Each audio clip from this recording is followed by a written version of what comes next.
Have you ever felt like your money just disappears?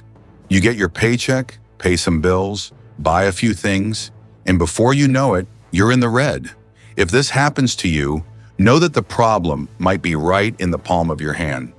Today, we're going to talk about how the ease of digital payments might be sabotaging your finances, and more importantly, how you can take back control of your money without giving up the things you enjoy. Stay until the end because I'm going to show you simple strategies to avoid impulsive spending and start investing wisely. Digital payments have completely changed the way we handle money. Instant transfers, contactless payments, QR codes, digital wallets. One tap and the purchase is done.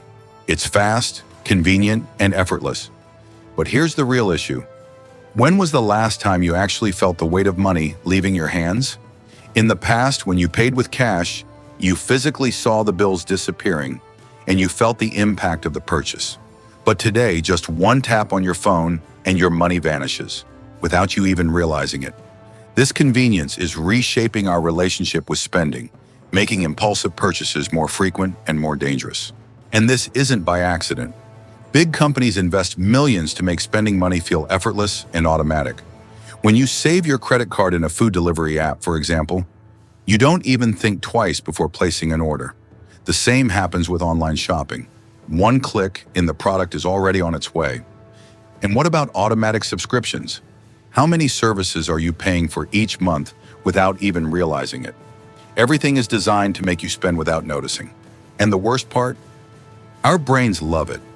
There's something called dopamine, a neurotransmitter linked to pleasure and reward. When you buy something, your brain releases dopamine, giving you that temporary feeling of happiness.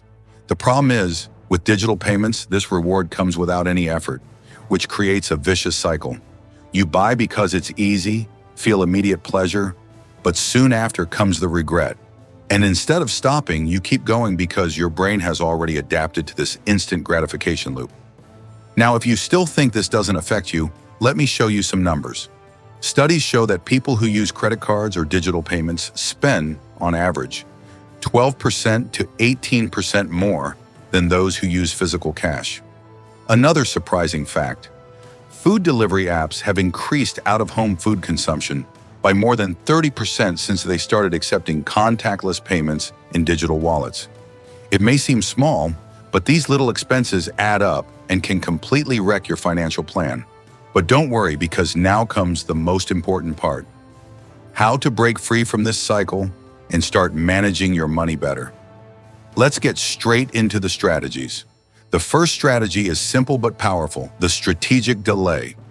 Every time you feel the urge to buy something on impulse, wait 24 hours. It sounds trivial, but this short pause allows you to step out of the dopamine effect and think rationally about whether the purchase actually makes sense. More often than not, by the next day, you realize that you didn't really want it that much. The second strategy is to make your money more visible. If the problem with digital payments is that they make spending invisible, then the solution is to do the opposite. Some people withdraw a portion of their salary for daily expenses to regain that sense of control. Another useful trick is to use budgeting apps that visually show how much you've already spent in a month, as if the money were leaving a real wallet. The third strategy is to create barriers against impulsive spending. A simple but effective idea is to remove your saved credit cards from shopping and food delivery apps. This way, every time you want to make a purchase, you have to enter your payment details manually, which gives you time to reconsider. Another great strategy is setting a fixed limit for variable expenses.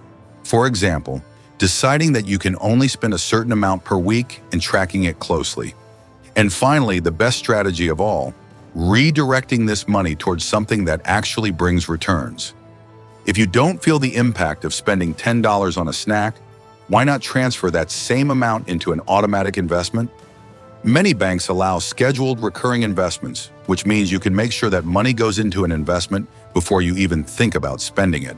Now that you know how to avoid these invisible expenses, I challenge you to put at least one of these strategies into practice today. Try it and see the difference it makes in your finances. And if you want to keep learning how to master your money and build wealth intelligently, make sure to subscribe to the channel and turn on notifications. See you in the next video.